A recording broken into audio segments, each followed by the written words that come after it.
Amen. Haki ya 10 ambao walikuwa nao jamaa, walikuwa na msimamo wa imani hata katikati ya dhoruba. Walikuwa na msimamo wa imani hata katikati ya dhoruba. Mafarisayo walikuwa na msimamo wa imani hata katikati ya dhoruba. Hawa Mafarisayo walikuwa wanatetea imani yao. Ulikuwa huwezi kumtoa kwenye imani yake alionayo. Walikuwa wameshikilia Torati, wameshikilia mapokeo, wameshikilia maelekezo. Kwa hiyo ilikuwa sio rahisi kumtoa kwenye msimamo wa imani yake. Hiyo ilikuwa ni haki ya Mafarisayo. Sasa Yesu anatuambia sisi ambao tumepokea imani katika Kristo Yesu, anatuambia tuwazidi wao. Haleluya, haleluya, haleluya. Unga mkono namna hiyo, namna hiyo, namna hiyo. Ongeza tena kigelegele kama kipo. Ongeza tena kigelegele kama kipo. Ongeza tena kigelegele kama kipo. Yohana 11 mstari wa 47. Yohana 11 mstari wa 47. Basi wakuu wa makuhani na Mafarisayo wakakusanya baraza, wakasema, tunafanya nini? Wanajiuliza, maana mtu huyu anafanya ishara nyingi. 48. Tukimwacha hivi watu wote watamwamini, na Warumi watakuja watatuondolea mahali petu na taifa letu. Mtu mmoja miongoni mwao, Kayafa, aliyekuwa kuhani mkuu mwaka ule, akawaambia, ninyi hamjui neno lolote, wala mfikiria kwamba yafaa mtu mmoja afe kwa ajili ya watu, wala lisiangamie taifa zima. Hiyo kiendelea kusoma, hao Mafarisayo wamekutana wakiwa na mkuu Kayafa aliyekuwa katikati yao, wanajaribu kutafuta jinsi ya kutetea imani yao, kwa sababu walimuona Yesu anafanya miujiza mingi na anawaleta watu kutoka kwenye mapokeo ya Mafarisayo. Mafarisayo wanaokoka. Hawa Mafarisayo wakasema, no, tunabidi tutetee imani yetu hata katikati ya hili wimbi ambayo imani yetu inatikiswa. Lazima tupambane kuhakikisha watu wetu na imani zetu haziumi wakati wa dhoruba. Bwana Yesu atusaidie sana. Bwana Yesu atusaidie. Atusaidie Yesu. Sasa Yesu anaangalia wale jamaa aliona wako serious kwenye kutetea dini yao. Anatuambia na sisi ambao tumempokea kuwa Bwana Mwokozi wa maisha yetu, ni kwamba sisi tunabidi tujifunze kuwa imara hata wakati wa dhoruba, kuwa imara hata wakati wa magumu, kuwa imara hata wakati imani kana kwamba inasongwa. Bwana Yesu asifiwe sana. Kuwa imara hata wakati imani inasongwa. Hawa Mafarisayo ilikuwa ni rahisi sana kuachia, lakini kwa sababu walikuwa na misimamo, wana imani thabiti kwenye dini zao na mapokeo yao, hawakuweza kuyumbishwa haraka. Yesu anataka tugeuze ule mtazamo wa Mafarisayo, tulete kwetu, tusimame imara hata wakati wa nyakati ngumu. Bwana Yesu atusaidie sana. Haleluya, haleluya. Kuna mtu ana makofi anaweza kayapiga. Matendo ya Mitume 26 mstari wa 4. Taelewa vizuri tu. Matendo ya Mitume 26 mstari wa 4. Anasemaje? Kwa maana Wayahudi wote wanajua maisha yako tangu jana, yaliyokuwa tangu mwanzo katika taifa langu huko Yerusalemu. Ndio. Wakinijua sana tangu mwanzo, kama wakipenda kushuhudia ya kwamba nalikuwa Farisayo kwa kuifuata madhehebu ya dini yetu iliyo sahihi kabisa. Na sasa ninasimama hapa nihukumiwe kwa ajili ya tumaini la ahadi baba zetu waliopewa na Mungu, Yes. ambayo kabila zetu 12 wanataraji kuifikia, wakimwabudu Mungu kwa bidii mchana na usiku. Ishia tu hapo. Haya ni maelezo ya Paulo, anajieleza. Anasema wakati nikiwa Mfarisayo niliyashika sana mafundisho ya usahihi wa Mafarisayo. Na huyu mtu alikuwa very serious sana.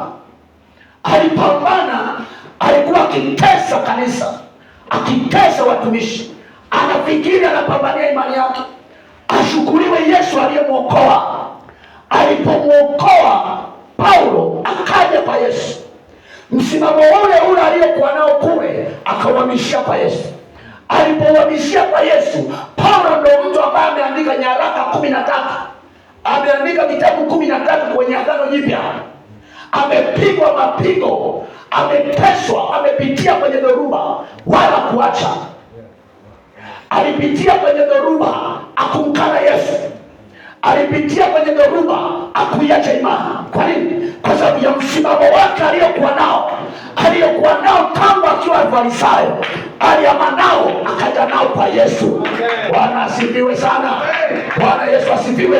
Yake anamjua naye Yesu, analiongea habari ya tumaini la Kristo ambayo yuko nalo ndani yake. Ijapokuwa anapigwa viboko, lakini yeye ndani yake analo tumaini la Kristo Yesu. Hakuiacha imani hata wakati wa dhoruba, hakuiacha imani hata wakati anapigwa, hakuiacha imani hata alipokuwa maabushu, hakuiacha imani hata alipokuwa ana njaa, hakuiacha imani hata alipokuwa amefungwa. Aliendelea kuitetea imani yake katika Kristo Yesu. Na Yesu anasema tusipozidi hao Mafarisayo hatuwezi kuingia mbinguni. Sema amen. Sema Bwana tusaidie. Halo. Lazima tujifunze kupambana na kuitetea imani katikati ya dhoruba, katikati ya magumu, katikati ya taabu, katikati ya shida, katikati ya magonjwa, katikati ya kukataliwa, katikati ya ukiwa, katikati ya umaskini, katikati ya wakati unakaa peke yako una mtu mwingine. Lazima ujifunze kuweka imani yako katika Kristo Yesu. Hata kama wengine wakiondoka, wacha waondoke, lakini tumaini lako liko katika Kristo Yesu. Sema amen. Sema amina. Unaweza kupunga mkono juu na ukamjapia Yesu makofi ukiweza. Haleluya. Haleluya. Yohana 16:2. Yohana 16:2. Utanielewa vizuri. Yohana 16:2. Yohana 16:2. Ninaongea na mtu ambaye anaona ndani yake kana kwamba hana tumaini. Mtu ambaye anaishi kuchoka katika safari ya wokovu. Mtu ambaye anaona hakuna mlango tena. Yohana 16:2 anasemaje? Watawatenga na masinagogi. Sawa. Naam, ndio. Saa yaja atakapodhania kila mtu awauaye ya kuwa anamtolea Mungu ibada. Na hayo watawatenda kwa sababu hawakumjua Baba wala mimi. Lakini nimewaambia hayo ili makusudi saa ile itakapokuja niyakumbuke ya kuwa mimi naliwaambia. Yes. Sikuwaambia hayo tangu mwanzo, kwa sababu nalikuwapo pamoja naye. Amen. Bwana Yesu atusaidie. Amen. Watawatenga na masinagogi, na saa yaja atakapodhania kila mtu auawe. Hii ilikuwa ni habari ya Yesu anawatia moyo. Wakati kanisa linapitia mahali pagumu, wakati kanisa, Yesu anaposema ili andiko, azungumzi na wewe tu. Alijua anapoondoka ataacha watu wakiwa kwenye changamoto, dhoruba, mapambano ya imani. Anawaambia atakapokuwa ninaondoka, ninajua watakuja watu wa kuweza hata kuwaua, watu wa kuweza kuwafunga, watu wa kuweza kuwafunga mikatale. Anasema lakini msiogope. Yeye mahali kwingine akasema nitakuwa pamoja na nyinyi hata wakati mtakapopita mahala pagumu ambapo hamwezi kupita, nitakuwa pamoja nanyi mpaka ukamilifu wa dahari. Anajaribu kuwatia moyo na kuwapumzisha. Na mimi mchana wa leo na asubuhi ya leo ninayo habari njema ya kwamba hata wakati wakati wa dhoruba, Yesu yuko katikati ya dhoruba. Wakati unaona kuna magumu, Yesu yuko katikati ya ugumu huo. Hata kama ukifikiri yuko kimya, katikati ya ukimya Yesu yupo. Katikati ya hayo magumu Yesu yupo. Katikati ya ndoa yenye mafarakano Yesu yupo. Katikati ya magonjwa na changamoto yanayo Yesu yupo. Anasema usiache imani iliyo katika Kristo Yesu.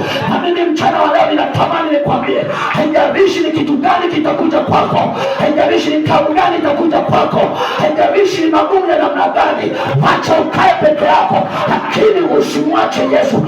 Asiwepo chochote cha kukutoa katika upendo wa Kristo Yesu. Sema amen. Sema amina. Sema amen. Kitu chochote kisikutoe katika Yesu. Halo, asiwepo chochote cha kukutoa kwenye huduma ulionayo. Wengine wamechoka wakasema ushemasi mgumu. Wengine wamechoka wamesema uzee wa kanisa ni mgumu. Kwa nini amesemwa? Kuna wengine wameacha hadi kwaya. Wengine wamesema ngoja nipumzike kidogo. Wengine wameacha ngoja niseme ibadani, nikae nyumbani nitulie. Wacha nikwambie, maandiko yanasema vumilia mabaya, timiza huduma yako. Vumilia mabaya, timiza kazi uliyoitiwa. Haleluya, haleluya. Timotheo wa pili sura ya pili mstari wa 3. Timotheo wa pili sura ya pili mstari wa 3.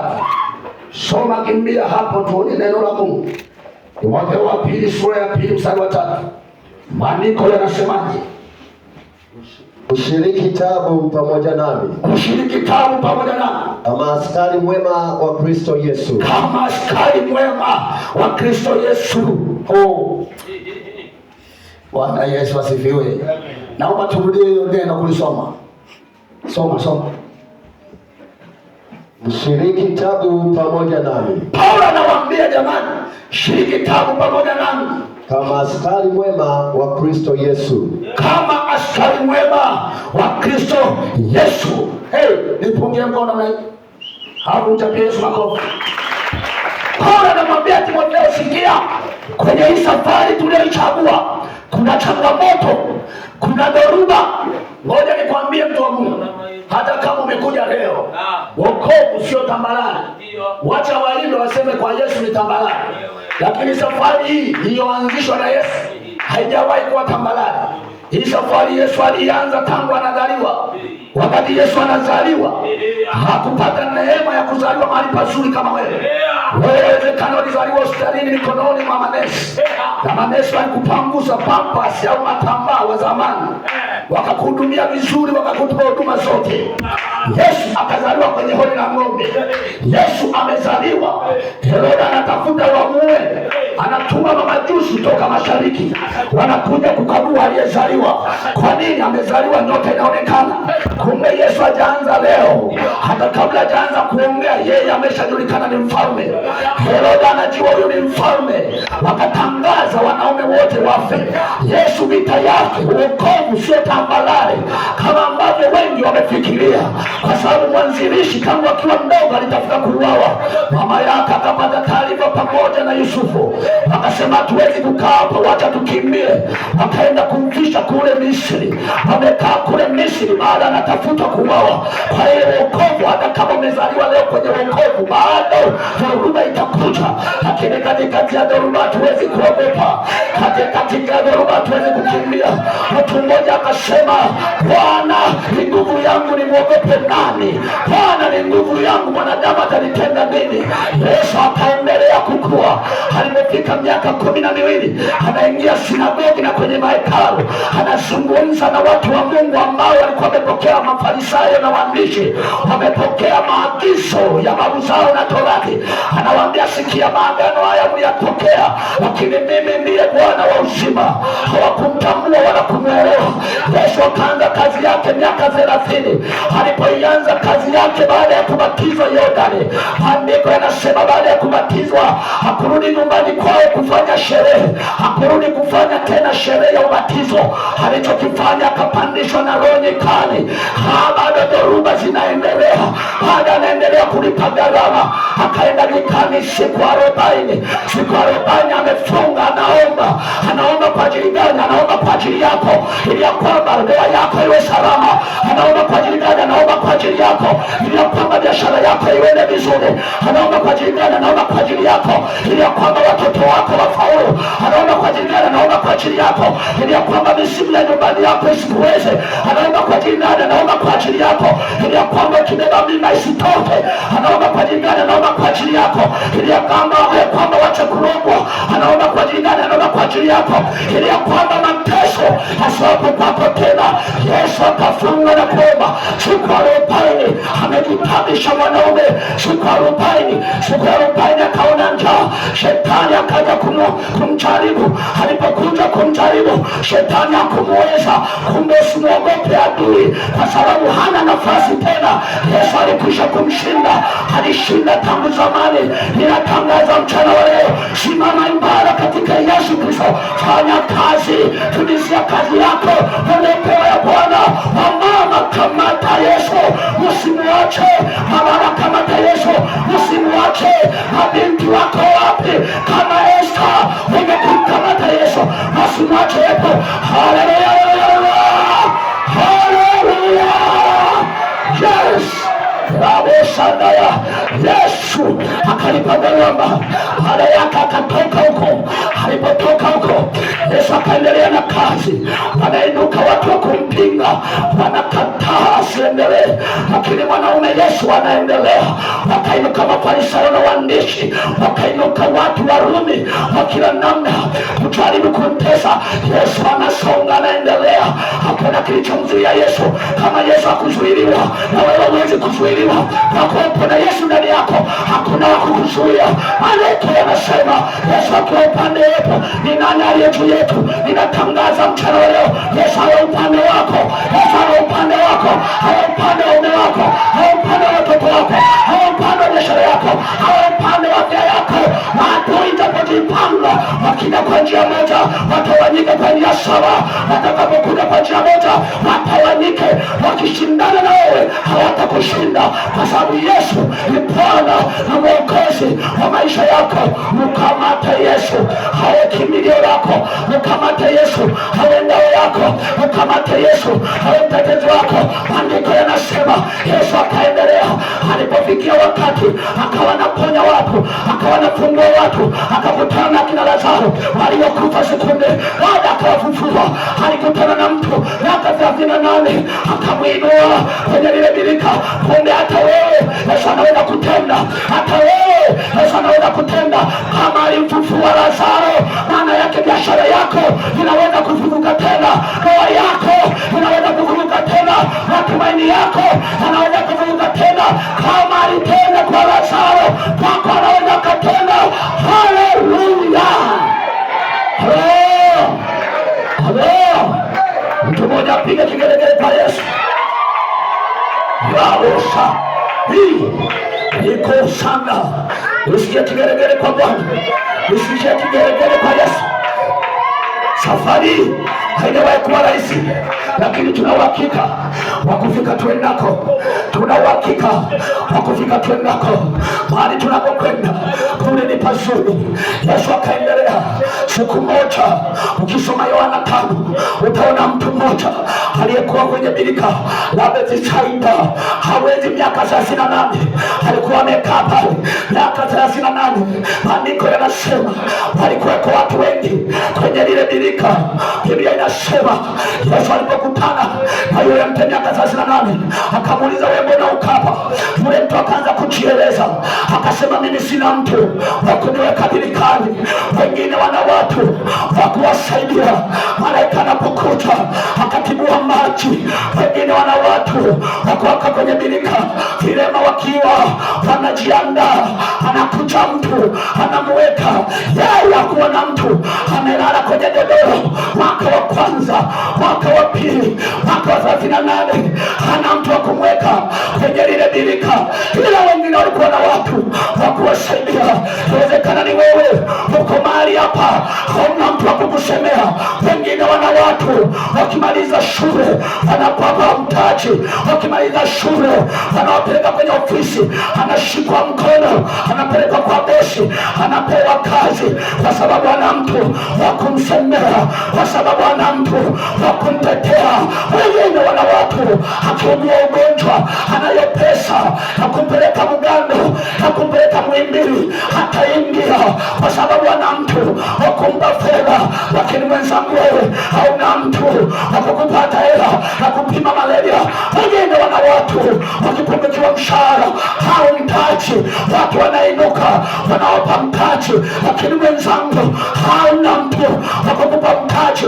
Hata mtaji wa 50 umeshindikana kwa kuona mtu. Wacha nikwambie, Yesu akamwambia yule mtu kwamba ni kweli hauna mtu wa kukuweka kwenye birika, lakini mimi Yesu Bwana wa uzima nimekuja. Yesu akamweka kwenye birika, akamwambia sikia, jitwishe godoro lako uondoke, kwa sababu Bwana wa uzima ametokea. Wacha watu wawe na watu wao, lakini wewe wawe na Yesu. Wacha watu wawe na watu wao, wawe mdangalie Yesu, wawe mshikilie Yesu, wawe mkamate Yesu. Ni kweli wengine wanataka zao, wana vyeo, wala hakuna mwenye cheo, wewe achana nao, mkamate Yesu. Katikati ya taabu, katikati ya dhoruba, katikati ya magumu, Yesu atatokea kama msaada. Yesu atatokea, atakutetea, atakupigania. Wacha wengine wawe na watu, wewe mkamate Yesu. Andiko linasema Yesu ni mwema, Yesu ni mwaminifu, ametenda makuu. Alitenda kwa watu wengi, anaweza kutenda kwako. Alitenda kwa watu wengi, anaweza kukuinua na wewe. Aliyemwinua yule mtu miaka 38 anaweza kukuinua hata wewe. Ninatangaza mchana wa leo, Yesu akuinue hapo ulipo. Yesu akuinue kwenye biashara yako, akupeleke level nyingine. Yesu akuinue, akupe kibali. Yesu akuinue kwenye ndoa yako. Yesu alipotembea siku moja, akaingia kwenye mji wa Naini, akakuta wanalia, akita wanaomboleza kwenye mji wa Naini. Maandiko yananiambia kwenye lango la mji alipoingia, akamwona mama mmoja aliyekuwa na mtoto wake, tena ni mmoja, analia, anatumaini. Wote wameugua, wote wanalia, wote wana majibu. Yesu alipoingia, majibu yakapatikana. Akasema shusha jeneza, akamwinua mtoto, mtoto akawa mzima. Waliokuwa wanalia wakaanza kucheka. Kumbe Yesu akiingia ananyamazisha machozi. Kumbe Yesu akiingia ananyamazisha machozi. Machozi uliolia, machozi uliolia, umelia uolewe, umelia kwenye ndoa yako, umelia kwenye uchumi wako, hayo Yesu anashuka kuyafuta mchana wa leo.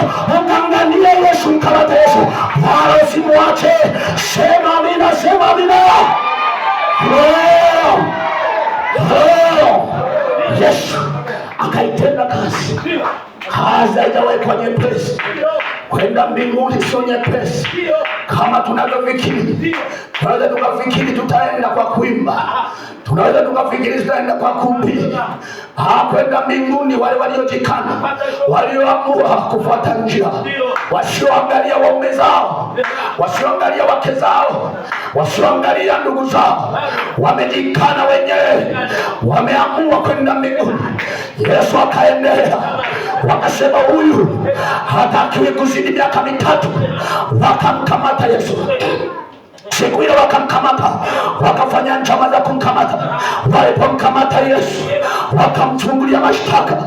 Yale mashtaka yakasomwa, wakampeleka kwa Pilato. Pilato naye alipata habari kwa mkewe ya kwamba hii damu haina hatia, lakini kwa kuogopa Wayahudi, Pilato akaamua kanawa, akasema damu hii ikimwagika sina hatia. Wakamwamulia kumuua, wakaanza kumtesa. Maandiko yanasema wakamdhihaki usiku kucha. Walikuwa ni wakati wa baridi kule Mashariki ya Kati, ni jangwani. Usiku mzima hakulala, alishinda. Wakawasha moto pale, wanamtandika na kumhoji maswali, wanamdhihaki na kumtemea mate. Baadaye akaenda kwenye uwanja, wakatangaza ya kwamba huyu ndio anayetakiwa kusulubishwa badala ya mtu mwingine aliyekuwa mnyang'anyi. Yesu akaanza safari, akaanzisha safari yake, akachongewa msalaba, nao ni mti mzito, akaubeba mwanaume, akipigwa mateke, akipigwa mijeledi. Mwanaume akaanzisha safari, safari ikaendelea, amebeba msalaba. Wacha nikwambie, yeye alisema atakayekuja kwangu ajikane nafsi yake, ajitwike msalaba wake kila siku kama jinsi alivyoutwika, akabeba ule msalaba. Wakati anaendelea, Bwana Mungu akaachilia mtu mmoja anaitwa, mtu mmoja kutoka hapo, kutoka Ethiopia, akatokea Simoni Mkirene. Yule baba akatokea, akambebea msalaba Yesu kidogo, kwa kitambo kidogo tu. Kumbe kuna wakati Bwana kwenye tabu yako hatakuona unalia, hatakuinulia mtu wa kukusaidia, hatakuinulia mtu wa kukufuta machozi. Nami natangaza, Bwana kuinulie mtu atakayefuta machozi wakati umebeba msalaba. Bwana kuinulie mtu atakayekusaidia. Bwana kuinulie mtu atakayekwambia biashara hii twende Dubai. Bwana kuinulie mtu atakwambia China kuna fursa. Bwana kuinulie mtu kama alivyomwinulia Simoni Mkirene, akabeba msalaba. Baada ya kufika mara walipokaribia kwenye kata ya Calvary, au kwenye eneo linaitwa Golgotha, kilikuwa ni kilima kirefu, kina njia panda ya kwenda Yerusalemu na kwenda Calvary. Pale ni kilima kimepanda juu sana. Walipokiangalia, Simoni Mkirene akarudisha msalaba kwa mwenye nao. Kumbe mwenye msalaba ni Yesu Kristo, ndiye anajua tabu yako. Mwenye msalaba wako ni Yesu Kristo. Mume wako anaweza kukusaidia kwa kitambo kidogo tu, lakini anayejua tabu yako ni Yesu Kristo.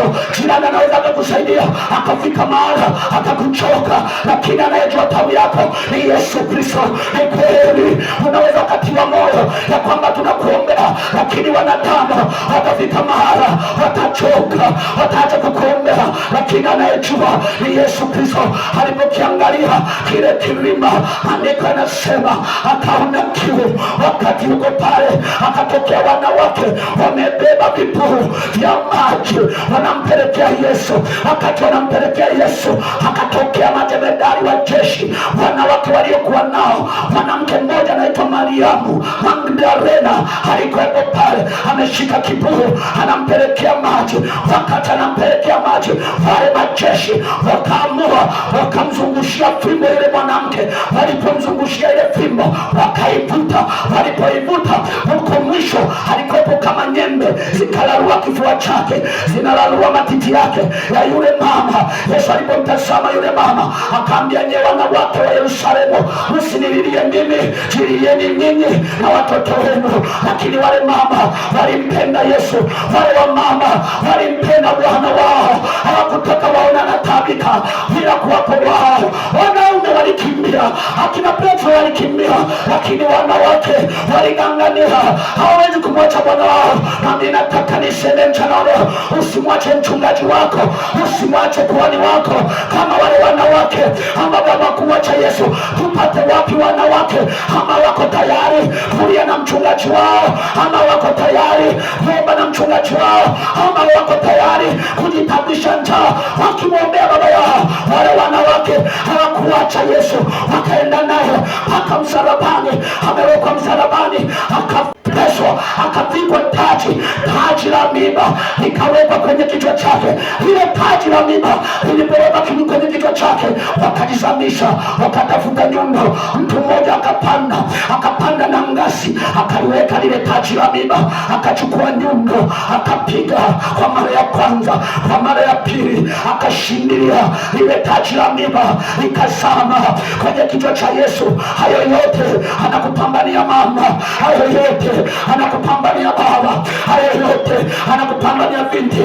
Wacha nikwambie, lile taji la miiba la Yesu Kristo ilikuwa ni lazima avikwe taji la miiba kabla ya taji la utukufu. Kumbe nimejua kuna wakati lazima ukubali kupitia mateso ili utukufu uje. Lazima ukubali taji la miiba lije juu yako, ili ya kwamba taji la utukufu hilo lifuate. Wacha niseme, iko dhoruba katikati ya imani tuliichagua, lakini japokuwa mataji ya miiba watatuwekea kichwani, taji la utukufu wao wenyewe. Haleluya,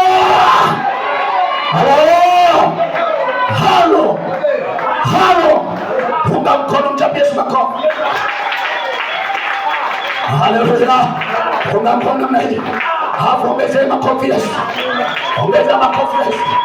Yesu akapigwa taji la miiba, taji la miiba likaingia. Kumbe baadaye lilikuwa linaangaliwa taji la utukufu. Wacha wasema utavuka, wacha wasema utaendelea, wacha waone kama kwamba umeisha, wacha waone kama kwamba una matumaini. Kumbe dhoruba inayopita ni kukuinua kwenda viwango vingine. Yesu alipopigwa taji la miiba, lilikuwa linaangaliwa taji la utukufu. Baada ya hapo, maandiko yanasema mwanaume mmoja akachia mkuki, akachoma kwenye mbavu za Yesu. Alipochoma kwenye mbavu za Yesu, ikatoka damu pamoja na maji. Ndio maana Isaya 53 na ule mstari wa 5, maandiko yanasema kwa kupigwa kwake yeye Yesu sisi tumepona. Kumbe ndani ya Yesu hakuna kuugua tena, hata kama kwenu hawazaagi. Nataka niseme kwa kupigwa kwake Yesu lazima utazaa, hata kama kwenu hawaolewagi. Kwa kupigwa kwake Yesu wewe utaolewa, hata kama kwenu wamiliki fedha. Kwa kupigwa kwake Yesu lazima utamiliki, hata kama kwenu ni watu wa hovyo hawasomi. Kwa kupigwa kwake Yesu watoto wake watasoma. Yesu akaniakiwa pale msalabani akiwa uchi. Achana na hizi video unazoona wamemfunga kitu hapa, ni kwamba alisulubiwa uchi. Maandiko yanasema kwenye Isaya 53, anasema alidharau aibu ya uchi wake. Kwa hiyo kumbe yeye alikuwa uchi. Hii kuweka hapa ni kwa sababu ya ustawi wa jamii wa dunia ya sasa tulionayo, lakini Yesu alikubali kwamba hawe uchi. Alikubali kudharauliwa ili ya kwamba wewe uheshimike. Alikubali kudharauliwa ili ya kwamba wewe uheshimike. Alikubali kudharauliwa ili ya kwamba upate kibali. Yesu akawepo msalabani, mara tu ikashanga saa 6 mpaka saa 9 giza limetanda. Mwanaume Yesu ameshuka, ameenda kule chini kumnyang'anya shetani mamlaka, akachukua funguo za mamlaka. Kumbe ninachojua hata kama leo nitalala njaa, ninachojua shetani hawezi kunitesa. Hiyo ni staili ya maisha tu, kwa sababu ameshanyang'anywa funguo za mamlaka. Hana uwezo tena, hata kama kwenu mliabudu mizimu, hana uwezo tena wa kukutesa katika jina la Kristo. Kwa damu ya Kalvari hana uwezo tena wa kukutesa. Andiko linasema Yesu Kristo siku ile akasema, naitoa roho yangu kwako Bwana. Akaitoa roho yake akaikabidhi kwa Bwana. Kumbe Yesu hakufa, bali aliamua atoe roho yake kwa ajili ya maisha yako. Yesu amelipa gharama kwa ajili ya ndoa yako. Usilie tena hiyo ndoa yako. Yesu amelipa gharama. Lazima mume wako ataokoka ukimng'ang'ania Yesu. Watoto wako watastawi ukimng'ang'ania Yesu, kwa kuwa alishatoa gharama alipotoa roho yake. Andiko yanasema wakaanguka, wakaona, wakasema huyu alikuwa mfalme wa Wayahudi, alikuwa mfalme, Mungu wa kweli. Wale waliomkataa, wale waliomtesa, wale waliompinga, wao ndio walirudi kutangaza ya kwamba huyu alikuwa mfalme. Wacha watu wakukatae, kuna siku watakuja kukubali. Acha watu wakuseme vibaya, kuna siku watatangaza habari zako nzuri. Wacha wakupe majina, waseme mama maskini. Acha wakupe majina, waseme huyu ni Kapuko. Kuna siku ambayo watatangaza ya kwamba yule aliyeitwa Kapuko amebarikiwa, aliyeitwa maskini amebarikiwa, aliyeitwa Azai amezaa, aliyeitwa maskini ana biashara, ana fureno, aliyeitwa maskini sasa ana kazi, aliyeitwa amezaliwa kwa wajinga sasa hivi watoto wake wako vyuo vikuu. Yesu Kristo amelipa gharama, amelipa gharama. Mkamateni Yesu, usimwache, mng'ang'anie siku zote. Yesu akaendelea, alipokuwako akapelekwa. Akatokea mtu mmoja anaitwa Yusufu wa Arimathaya, akaenda kwa wakuu, akaomba mwili, akaomba. Alipoomba mwili, Yusufu Arimathaya akaambatana na Nikodemo. Watu wawili ndio walienda kumzika Yesu. Nisikilize vizuri, wacha nikwambie, watu wawili walikwenda kumzika kumzika Yesu. Kumbuka Yesu amelisha watu 5,000, amelisha mkate. Wakati wa tabu yake hawakuwepo, wamemkimbia, hawakutokea. Na nyuma yao Yusufu na Nikodemo alikuwepo nyuma. Mariamu ndio aliona kabla la Yesu mahali lilipo, lakini wanafunzi wake wamekimbia. Akina Petro wamekimbia, aliyewalisha wamekimbia. Lazaro aliyemfufua alikimbia, hakuwepo wakati Bwana wake anasikwa. Wako watu wengi waliotendewa, waliokuwa vipofu wakapata kuona. Wakati wa tabu yake walikimbia. Wacha nikwambie, wakati wa tabu yako watu watakukimbia. Wakati wa shida yako watu watakukimbia.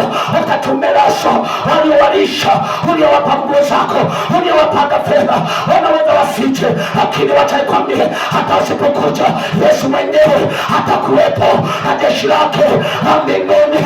Jeshi lake litahudhuria. Waliowaponya hawakuja, hawakuwepo. Na mimi nataka nikwambie, mwanadamu ni mwanadamu tu. Halo, sema mwanadamu ni mwanadamu tu. Sema tena, wakati wa tabu yako mwanadamu anaweza asiwepo. Wakati wa shida yako mwanadamu anaweza kukukimbia. Atakufurahia wakati unacheka naye, atakufurahia wakati unampa hela, atakufurahia wakati unampa Chinese, atakufurahia wakati unampa kitu anakufaidi. Akishamaliza kukufaidi, mwanadamu anakimbia. Mwanadamu utamwona tu, lakini pia kuna wakati Mungu anawazuia watu wasije kwako, ili ya kwamba kupime imani, ili ya kwamba useme wameniacha, na yeye anataka kuache, kwa sababu Mungu ana tabia kukutana na mtu akiwa peke yake bila kuweka wanadamu. Kwa hiyo simtumainie mwanadamu.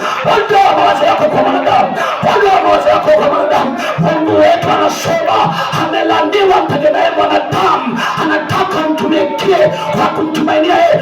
Ondoa mawazo yako kwa binadamu, hata kama ni mume wako. Ondoa mawazo yako kwako, hata kama ni mke wako. Ondoa mawazo yako kwake, hata kama ni mama yako. Mama yako anaweza akashindwa, mume wako anaweza akashindwa, baba yako anaweza akashindwa, mke wako anashindwa, ndugu zako wanashindwa. Hata kama wana hela, wanakwambia hatukupi, umeomba sana, umezidi, na wewe tafuta za kwako. Wakati tunatafuta ulikuwa wapi? Wanaweza wakachoka, wanadamu wanachoka, lakini yuko Yesu Kristo aliyetangaza kwenye Mathayo 11:28 akasema, njooni kwangu ninyi nyote wenye kusumbuka na kulemewa na mizigo, yeye akasema atatupumzisha. Nenda kwa Yesu Kristo, usiache chochote nyuma. Kimbilie kwa Bwana. Kwa mali zako mtumikie Yesu, kwa moyo wako mtumikie Yesu, kwa roho yako mtumikie Yesu, kwa nguvu zako mtumikie Yesu. Yesu yule ambaye ni jana, leo na milele, hajawahi kubadilika. Waliomtumikia wote waliomwendea wakawa salama, wote waliomkimbilia wakawa salama, wote waliomwendea wakapona. Wamama waliomwendea wakawa salama, wababa waliomwendea wakawa salama, watoto waliomkimbilia wakawa salama. Mkimbilie Yesu na wewe utakuwa salama. Yes, akaifanya safari. Safari hii sio safari ya kawaida, ni ya watu walioamua, wasiojihesabia mali zao kama zao wenyewe, ambao waliwaambia mnaweka hazina duniani ambapo kuna kutu, ambapo vinaharibu. Watu walioamua kumshirikisha Yesu hata mali zao wameamua hata kumpa Yesu. Wanatawala mali zao pamoja na Yesu, uchumi wao na mishahara yao wako pamoja na Yesu, biashara zao Yesu yupo anahusika, kwa sababu wanampa zaka, wanampa na sadaka, wanampa na shukrani, kwa sababu wanawatendea. Safari hii tulionayo ni safari ya watu walioamua, watu waliao, na ndio maana watu wa mataifa wanatuita waliaji. Sisi wa Pentekoste ni wakulia kweli, tunalia ili kusudi watoto wetu wawe salama, kwa sababu mwanzilishi wa kulia ni Yesu. Alilia hadi machozi ya damu. Sisi ni dhehebu au dini au watu walioamua kulia, na kwa kuwa sisi sio kikundi cha watu fulani, ni watu wenye safari ya kwenda mbinguni. Kwa hiyo tunalia kila siku kwa Kwa nini? Tunataka tusimkose Yesu. Tunataka kila wakati hawe pamoja na sisi. Tunamtamani Yesu kama Ayala anavyotamani maji akiwa jangwani. Tunamtamani Yesu aendelee kwa kimbilio letu. Huyo ndiye alianzisha safari. Yesu alipokusha kupelekwa akaenda akazikwa. Alipokwenda kuzikwa, walipomaliza kumzika, wakaleta taarifa kwa wakuu.